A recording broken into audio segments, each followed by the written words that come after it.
നമ്മുടെ സുഹൃത്താണ്, ഞാൻ വർക്ക് ചെയ്തിട്ടുണ്ട്. പക്ഷെ ഞാൻ റോൺസിനെ ഞാൻ പറഞ്ഞല്ല, റോൺസിനെ ഞാൻ ഒരിക്കൽ വിളിച്ച് കിട്ടിയില്ല, അയാളും തിരിച്ച് വിളിച്ചിട്ടില്ല, അങ്ങനെ ഒരു കോണ്ടാക്ട് ഒന്നുമില്ല റോൺസിന്. പിന്നെ നമ്മൾ റെഗുലർ ആയിട്ട് വിളിച്ചുകൊണ്ടിരിക്കുന്ന ഒരു ഫ്രണ്ട്ഷിപ്പ് അല്ല, നമ്മൾ അന്നത്തെ വർക്കിന്റെ ഇതിലാണ് ഉള്ളത്. പിന്നെ അഖിൽ നമ്മുടെ ട്രിവാൻഡ്രംകാരനാണ്, വന്നു മീറ്റ് ചെയ്ത് ഞാൻ സംസാരിച്ചു. അഖിൽ സൂരജ് ഒക്കെ നല്ല ക്ലോസ് ആയി. ഇതിലൊരു കാര്യം, ബിഗ് ബോസ് കഴിഞ്ഞ് ഇറങ്ങുമ്പോൾ ഓരോരുത്തരും ഓരോ മൈൻഡ് സെറ്റുമായിട്ട് ഇറങ്ങണം. കാരണം പലരും അതൊരു ട്രോമയാണ്. നമുക്ക് ഇത് ഞങ്ങളിപ്പോ എക്സ്പ്ലെയിൻ ചെയ്താൽ നമുക്ക് മനസ്സിലാവുമെന്ന് അറിയില്ല.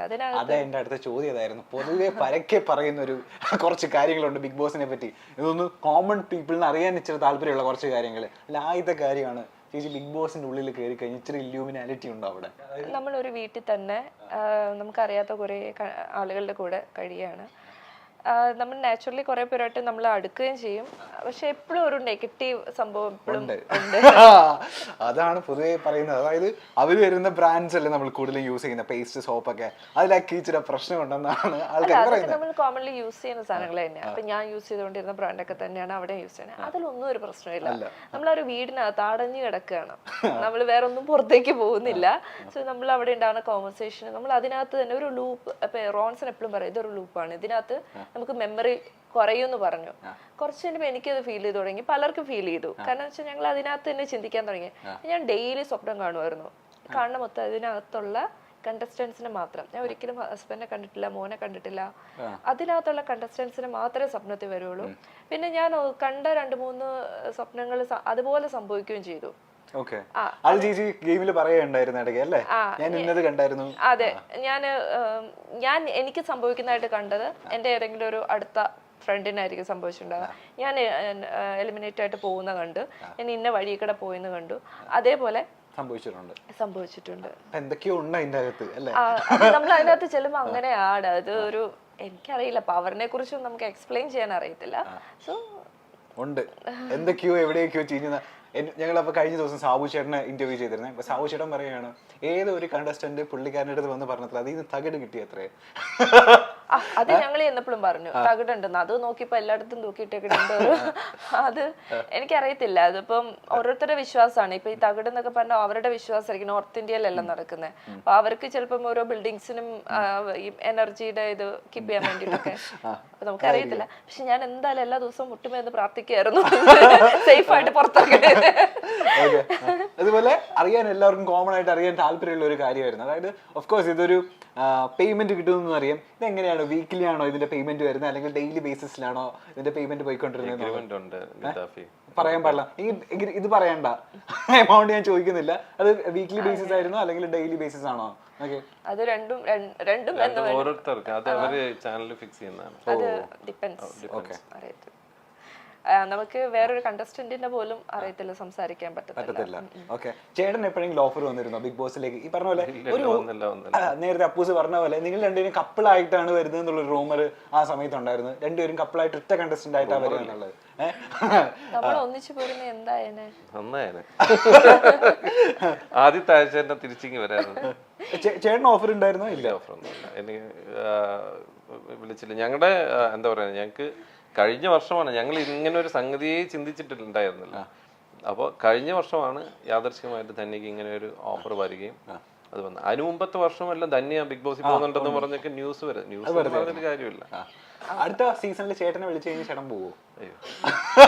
അന്ന് നമുക്ക് ഒന്നാമത്തെ കാര്യം, എനിക്ക് അതിനുള്ള ഒരു അതിനെപ്പറ്റി ഞാൻ ചിന്തിച്ചിട്ടില്ല. ഞാൻ ഇങ്ങനെ ഒരു ഹൗസിനകത്ത് പോകുന്നതിനെ പറ്റി ഞാൻ അതിനകത്ത് നിന്ന് ഞാൻ എന്നെ സങ്കല്പിച്ച് ഞാൻ കണ്ടിട്ടൊന്നുമില്ല. അപ്പൊ ഇതുവരെ എന്തായാലും എനിക്ക് കോളൊന്നും വന്നിട്ടില്ല. ഞാനും ഇതുപോലെ ചിന്തിച്ചോണ്ടിരുന്ന കേട്ടോ. ഇപ്പൊ പറഞ്ഞ പോലെയൊക്കെ എനിക്ക് അതിനകത്ത് പോണെ കുറിച്ച് ചിന്തിക്കാൻ പറ്റത്തില്ലായിരുന്നു. പക്ഷെ എനിക്ക് കോൾ വന്നപ്പോ ശരി പേരോട് പിന്നെ നോക്കാം. മണിക്കുട്ടൻ പോകില്ലാന്ന് പറഞ്ഞിരുന്ന മണിക്കുട്ടനെ ഞാൻ നല്ല സുഹൃത്തുക്കളാണ്. ഇതിനിടയിൽ നമ്മൾ പരിചയപ്പെടേണ്ട ഒരാളുണ്ട്. ഞാൻ ഇതിന്റെ ഇടയിൽ വിട്ടുപോയതാ പരിചയപ്പെടുത്താൻ. ഹലോ, ഇന്ന് വരുമോ? ക്യാമറയുടെ ഫ്രണ്ടിലേക്ക് വരുമോ? ഞാൻ ഇവിടുത്തെ സൂപ്പർ സ്റ്റാറിന്റെ പേരൊന്ന് പറയോ?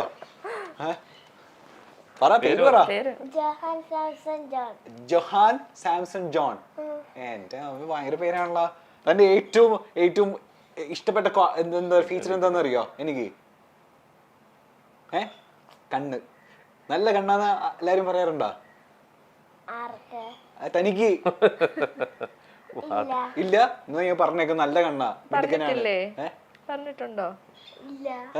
രഞ്ജു ചേട്ടൻ പറഞ്ഞ ഓർമ്മയുണ്ടോ? നമ്മുടെ ഒരു ക്യാമറമാൻ ഉണ്ട് എന്റെ സീരിയലില്, പുള്ളി പറയായിരുന്നു നല്ല കണ്ണെന്നാ. ഏക സിനിമയിൽ അഭിനയിക്കാൻ താല്പര്യം ഉണ്ടോ? അമ്മേനെ പോലെ അച്ഛനെ പോലെയൊക്കെ താല്പര്യമുണ്ട്. അച്ഛനോട് പറയായിരുന്നില്ലേ എനിക്ക് സിനിമയിൽ അഭിനയിക്കണം? വലുതായിട്ട്. ഇനി വലുതായില്ലേ താൻ? അവൻ കുഞ്ഞല്ലേ? 9 വയസ്സായിട്ടുള്ളോ? പ്രായമൊന്നും പറയണ്ട.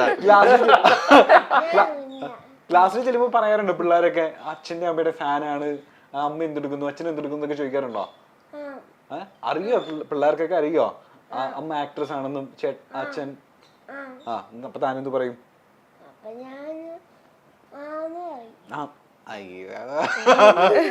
ഇവൻ ഡാൻസ് കളിക്കോ?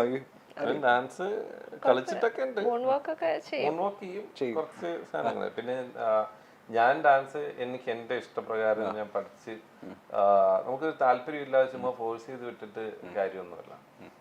പിന്നെ കീബോർഡ് വായിക്കാനൊക്കെ ഇഷ്ടമാണ്, കീബോർഡ് വായിക്കും. പിന്നെ എന്താ പറയുന്നേ, പാട്ട് ചെസ് കളിക്കും, റോളർ സ്കേറ്റിംഗ്, ഇവന് ഇഷ്ടമുള്ള എല്ലാ നമ്മള് അവസരങ്ങളും ട്രൈ ചെയ്ത് പോകുന്നുണ്ട്. അപ്പൊ ഒന്നിനും ഫോക്കസ് കൊടുത്തിട്ടില്ല ആള്. അവന് താല്പര്യമുള്ളത് ഏതാന്ന് പറഞ്ഞ അവൻ. ഇന്ന് നിനക്ക് സംസാരിക്കാനുള്ള സമയമാണ്. നിനക്ക് എന്താ താല്പര്യമുള്ള? എല്ലാം താല്പര്യമുണ്ട്. അച്ഛനോടാണോ അമ്മയോടാണോ ഇച്ചിരി താല്പര്യം കൂടുതലുള്ളത്? പക്ഷെ ഈക്വൽ ആണോ? ആരാ പാവം? ആരാ ഈക്വൽ ആണോ? പക്ഷെ എന്താണോ ഇത്? വളരെ സേഫ് ആണ്. അച്ഛന്റെ മകൻ തന്നെയാണോ അവൻ? നമ്മള് അച്ഛനെ അമ്മനെ സിനിമയില് ടിവിയിലൊക്കെ കാണുന്ന പോലെ തന്നെയാണോ വീട്ടില്? എന്നാലും ഇച്ചിരി കുറുമ്പൊക്കെ ഉള്ള ആർക്കാ, ദേഷ്യമൊക്കെ ഉള്ള ആർക്കാ? നീ മനസ്സ് തുറന്ന് പറ, ഒന്നും പറയൂല. ഈക്വൽ ആണോ? രണ്ടുപേരും പാവമാണോ? ഈക്വൽ ആണോ? ആരെയും തള്ളി പറയില്ല. ഓക്കെ. അപ്പോ പാട്ടുകാരനാവൂന്നൊക്കെയാണ് ഇവര് പറയുന്നത്. സിനിമയിൽ അഭിനയിക്കാൻ കുറച്ചുകൂടെ വലുതാകുന്ന സമയത്ത് പാട്ട് പാടട്ടെ അല്ലേ? ഇപ്പൊ പാട്ട് പാടുന്ന ആഗ്രഹമാണ്, പഠിച്ചു തുടങ്ങി. പക്ഷെ വലിയ അങ്ങനെ അത്ര, പക്ഷെ അവൻ കീബോർഡ് ഒക്കെ വായിക്കാൻ ഇഷ്ടമാണ്, പാട്ട് പഠിക്കാനും ഇഷ്ടമാണ്, എല്ലാത്തിനോടും ഇഷ്ടമുണ്ട്. ഓക്കെ, എന്തായാലും താങ്ക് യു മാൻ. നമ്മള് വിളിച്ചപ്പോ ഉടനെ തന്നെ വന്നില്ലേ? Thank you so much. അപ്പൊ പിള്ളേരെയൊക്കെ അന്വേഷിച്ചു എന്ന് പറയാം ക്ലാസ്സിൽ കേട്ടോ. Thank you. അപ്പൊ നിന്റെ മേരിഗിരി സ്കൂളിലോ നിന്റെ ക്ലാസ്സിലെ എല്ലാവർക്കും ഏത് സ്കൂളിലാണ് പഠിക്കുന്നത്? ഏത് സ്കൂളിലാണ് പഠിക്കുന്നത്? മേരിഗിരി പബ്ലിക് സ്കൂളിൽ എല്ലാവർക്കും ഒരു ഹായ് പറഞ്ഞുതരാ. തീർന്നാ? അത്രയുള്ള? Thank you ma'am, thank you so much. ഇതുപോലെ നമ്മള് ചേച്ചിയുടെ ഒരു വീഡിയോ ഈ പറഞ്ഞ പോലെ ബിഗ് ബോസിന് ശേഷമാണോ എന്നറിയില്ല, ഭയങ്കര വൈറലായിരുന്നു, മില്യൺ പോയൊരു വീഡിയോ ഉണ്ട്. ഈ പറഞ്ഞ പോലെ എല്ലാവരും അത് കഴിഞ്ഞതിന് ശേഷം ചേച്ചിയോട് ചോദിച്ച സംഭവമായിരിക്കും കൃപാസനത്തിന്റെ ഡേറ്റ് ഒക്കെ ഓർമ്മയുണ്ടല്ലോ അല്ല? ഇപ്പൊ ഞാൻ അത് കഴിഞ്ഞിട്ടാണ് ഓർത്തെടുത്തത്. ഓർമ്മിപ്പിക്കല്ലേ? അവിടെ നിന്നപ്പോ ഡേറ്റ് ഞാൻ പറഞ്ഞങ്ങ് പോയി. കുറച്ചിന് എനിക്ക് മനസ്സിലായി, ഓക്കെ ഡേറ്റ് മാറി. പിന്നെ ഞാൻ ഓർത്ത് എന്ത് കാര്യം ഇരിക്കുന്നു തിരുത്തി പറയണ്ട, ഞാൻ സാക്ഷ്യം പറഞ്ഞങ്ങ് പോണു. ഈ ഡേറ്റിലൊന്നും നമ്മൾ അത്ര ശ്രദ്ധിച്ചില്ല. ഇത് ഇവര് സാക്ഷ്യങ്ങളെല്ലാം ഇവര് വീഡിയോ എടുത്ത് അവരുടെ യൂട്യൂബിൽ ഇടുമെന്നും ഇത് ഇത്ര ലക്ഷങ്ങൾ കാണുമെന്നും ഇതിന്റെ ഇടയിൽ നമ്മളെ ട്രോളാൻ ആളുകൾ വരുമെന്നും നമ്മൾ പ്രതീക്ഷിക്കുന്നില്ലല്ലോ. അപ്പൊ അത് ഞാനങ്ങ് വിട്ടു. ഞാൻ പറഞ്ഞ ഡേറ്റ് ഇത്ര തെറ്റിയിട്ടുണ്ട് എന്നൊക്കെ പറഞ്ഞങ്ങ് പോയി. കുറച്ച് കഴിഞ്ഞപ്പോഴാണ് ഡേറ്റിന്റെ വേൾഡ്, ഡേറ്റിനെ മാത്രം പറഞ്ഞെങ്കിൽ വിഷമമൊന്നുമില്ലായിരുന്നു. പിന്നെ ഡേറ്റ് അല്ല, ഞാൻ അവിടെ പോയതിന്റെ ബേസിൽ എന്തൊക്കെ നെഗറ്റീവ് കമന്റ്സ് യൂഷ്വലി വന്നത്? പൈസ വാങ്ങിച്ച് പറയാന്ന് പറയുന്നത് അതൊരു ഒരാളുടെ ഒരു വിശ്വാസത്തെ അത് പറയുന്നത്. ഒന്ന് എനിക്ക് കൃപാസനം പോലെയുള്ള ഒരു ഇതിന് ക്യാഷ് മേടിച്ച് നമ്മൾ പോയി ചെയ്യേണ്ട ഒരു കാര്യമൊന്നുമല്ല. കാരണം ഞാനൊരു ബിലീവർ ആണെന്ന് എല്ലാവർക്കും അറിയാം. അപ്പോൾ അങ്ങനെ ചെയ്യാൻ നമ്മൾ വിശ്വസിക്കുന്ന ആരും പോയി ചെയ്യത്തില്ല. ഇങ്ങോട്ട് കാശ് മേടിച്ച് നമ്മൾ ബേസിക്കലി നമ്മളെ പഠിപ്പിക്കുന്ന തന്നെ അങ്ങോട്ട് കൊടുക്കുക എന്നുള്ളതാണ്. അപ്പോൾ നമ്മൾ ഇങ്ങോട്ട് മേടിച്ചിട്ട് നമ്മൾ ഇങ്ങനെയുള്ള കാര്യങ്ങൾ ചെയ്യത്തില്ല. അപ്പോൾ പ്രത്യേകിച്ച് സാക്ഷ്യം പോലുള്ള കാര്യങ്ങളൊക്കെ, കാരണം നമ്മളെ വിശ്വാസത്തെ അത് നേരെ ഉൾട്ടയാണ്. അപ്പം അങ്ങനെ പറഞ്ഞപ്പോൾ വല്ലാതെ ഫീലായി. കാരണം ഇങ്ങനെ ഒരു ബാക്കി ഇപ്പൊ ഡേറ്റ് തെറ്റിന് ട്രോളൊക്കെ ഞാൻ പ്രതീക്ഷിച്ചു. കാരണം ചിലപ്പം അത് വരാം. പക്ഷെ ഇത് കാശ് മേടിച്ചു. പിന്നെ പറയുന്ന മൊത്തം ഈ ഒരു കൃപാസനത്തെ കുറിച്ച് വളരെ നെഗറ്റീവ് ആയിട്ടുള്ള കുറെ കാര്യങ്ങൾ, ഞാൻ അപ്പോഴാണ് ഇതിന്റെ നെഗറ്റീവ് കാര്യങ്ങൾ കേൾക്കുന്നത്. അതുവരെ ഞാൻ യൂട്യൂബ് ചാനൽ, കൃപാസനത്തിന്റെ യൂട്യൂബ് ചാനൽ ഞങ്ങൾ കാണാറില്ല, ഇല്ലായിരുന്നു, ഞങ്ങൾ കണ്ടിട്ടുമില്ല.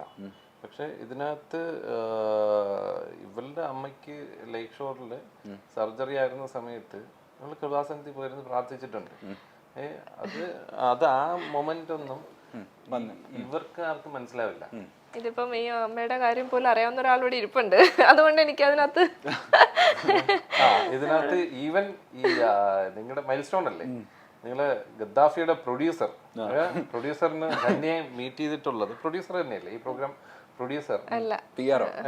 ഈ പ്രോഗ്രാമിന്റെ PR-ക്ക് അവിടെ ഇരിക്കുന്ന ആളിന് വളരെ നന്നായിട്ട് അറിയാവുന്ന പറഞ്ഞാൽ അദ്ദേഹം ലേക്ക് ഷോറിൽ എന്നെ മീറ്റ് ചെയ്തിട്ടുണ്ട്.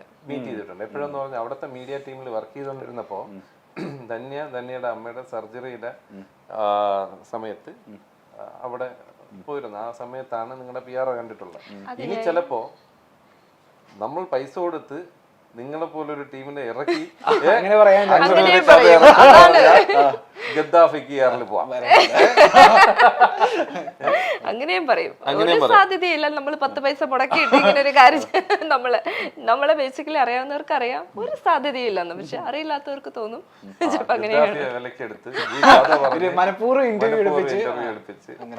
ഇങ്ങനെ വന്നപ്പോ ഗദ്ദാഫിയുടെ PR വന്ന് എനിക്ക് ധന്യ ചേച്ചി അറിയാം, നേരത്തെ എവിടെ ലേക്ക് ഷോറിൽ വെച്ച് കണ്ടിട്ടുണ്ടെന്ന് പറഞ്ഞു. അപ്പോഴാണ് ആ കഥ ഞാൻ പറയുന്നത്. പിന്നെ പലരും ഞങ്ങളുടെ ഒരു യൂട്യൂബിലെടുത്ത് ഞങ്ങൾ അതിൻ്റെ ഒരു റിപ്ലൈ ഒക്കെ കൊടുത്തു. അത് സംഭവിച്ച കാര്യമാണ് എന്നൊക്കെ പറഞ്ഞ് റിപ്ലൈ കൊടുത്തു. പക്ഷെ അപ്പോൾ നമ്മൾ അതിൻ്റെ വർഷം പറഞ്ഞില്ല.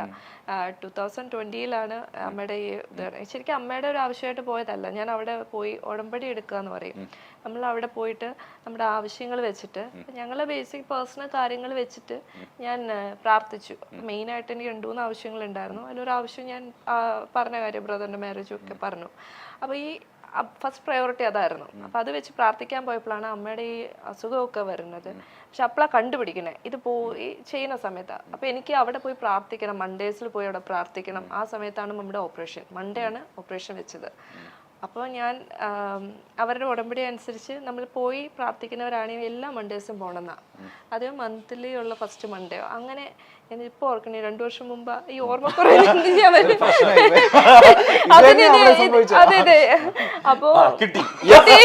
അപ്പൊ പിന്നെ ഓർമ്മയില്ല. ഇത് ഇവിടെ അവള് അത് കിടന്ന് വളഞ്ഞു പിടിക്കാന്നൊക്കെ പറയും. എനിക്ക് എന്നെ കൊണ്ട് ഇതേ പറ്റൂ, ക്ഷമി, അതേ പറ്റൂ. അപ്പം ആ സമയത്ത് മൺഡേ ഓപ്പറേഷൻ ടൈമിന് മമ്മിനെ കയറ്റുന്ന സമയത്ത് എനിക്ക് അറിയാലോ ലേക്ക് ഷോറിൽ നിന്ന് ചേർത്തല കഴിഞ്ഞിട്ട് ആലപ്പുഴയ്ക്ക് ഇടയിലാണ് ഈ കൃപാസനം വരുന്നത്. കുറച്ച് ഡിസ്റ്റൻസ് ഉണ്ട്, ഇങ്ങനെ പോയി വരാമെന്ന്. നമുക്കൊരു 2 hours ജേർണി അങ്ങോട്ടും ഇങ്ങോട്ടും വരത്തുള്ളൂ മാക്സിമം. അപ്പം ഇത്രയും സമയമുണ്ട്. പിന്നെ രാത്രി നൈറ്റാണ് ഇറക്കുന്നത്. അപ്പം ഞാൻ അവിടെ പോയി ആ ഓപ്പറേഷൻ നടക്കുന്നത് അതിന് വേണ്ടിയിട്ടും എല്ലാത്തിനും കൂടെ. എൻ്റെ അവസ്ഥ എന്ന് പറഞ്ഞാൽ അത് എല്ലാവരും എങ്ങനെയൊക്കെ കടന്നു പോയിട്ടുള്ള എല്ലാവർക്കും മനസ്സിലാവും. നമ്മളും ഉള്ളുരുക്കി പ്രാർത്ഥിക്കാൻ പോകില്ലേ, ഇവിടെ നിന്ന് ഞാൻ എനിക്ക് അറിഞ്ഞൂടെ എത്ര ബക്കറ്റ് കണ്ണീരെടുക്കാൻ പറ്റും. ഞാൻ അങ്ങനെ നിന്ന് പ്രാർത്ഥിച്ച ഒരാളാണ്. അപ്പൊ നമ്മൾ ഒരിക്കലും ക്രൂഷ്യൽ അവസ്ഥ ഞാൻ എൻ്റെ കണ്ണുകൊണ്ട് ഈ ഫാമിലിയിൽ കണ്ടുവന്ന നമ്മുടെ ഫാമിലിയിൽ വരുന്നത് വരെ ഈ ക്യാൻസർ എന്ന് പറയുന്നത് ആർക്കോ വരുന്ന ഒരു രോഗം എന്നുള്ളത് മാത്രമേ ഉള്ളൂ. നമ്മുടെ കുടുംബത്തിൽ ഒരാൾക്ക് വന്നു എന്ന് പറയുമ്പോൾ ഉള്ള ഒരു മൊമെന്റ് ഉണ്ടല്ലോ, അത് ഭീകരമാണ്. മലയാളികൾക്ക് സുപരിചിതയായ നടിയാണ് ധന്യ മേരി വർഗീസ്. സിനിമയിലൂടെയാണ് ധന്യയെ മലയാളികൾ അറിയുന്നത്. നിരവധി സിനിമകളുടെ ഭാഗമായ ധന്യ പിന്നീട് സീരിയൽ രംഗത്തും സാന്നിധ്യം അറിയിച്ചു. മലയാളത്തിലെ ഏറ്റവും വലിയ ഹിറ്റ് പരമ്പരകളിൽ ഒന്നിലെ നായികയായിരുന്നു ധന്യ മേരി വർഗീസ്. പിന്നാലെ ബിഗ് ബോസിലുമെത്തി. ബിഗ് ബോസ് മലയാളം 4ാം സീസണിലെ മത്സരാർത്ഥിയായിരുന്നു ധന്യ. ബിഗ് ബോസിന്റെ ഫിനാലെ വരെ എത്തിയ ധന്യ ശക്തമായ മത്സരാർത്ഥി തന്നെയായിരുന്നു. ടാസ്കുകൾ ചെയ്യുന്നതിലുള്ള ധന്യയുടെ മികവ് കയ്യടി നേടിയതായിരുന്നു. അധികം വിവാദങ്ങൾക്ക് നിൽക്കാതെയാണ് ധന്യ ഷോ പൂർത്തിയാക്കിയത്. ധന്യയും ജോണും മലയാളികൾക്ക് വലിയ സപ്പോർട്ട് നൽകുന്ന ആളുകളാണ്. തന്റെ ഒപ്പം ജോണും സിനിമ സീരിയൽ രംഗത്തുള്ള ആളാണ്. മാത്രമല്ല ഇവർ രണ്ടുപേരും മികച്ച ഡാൻസേഴ്സുമാണ്.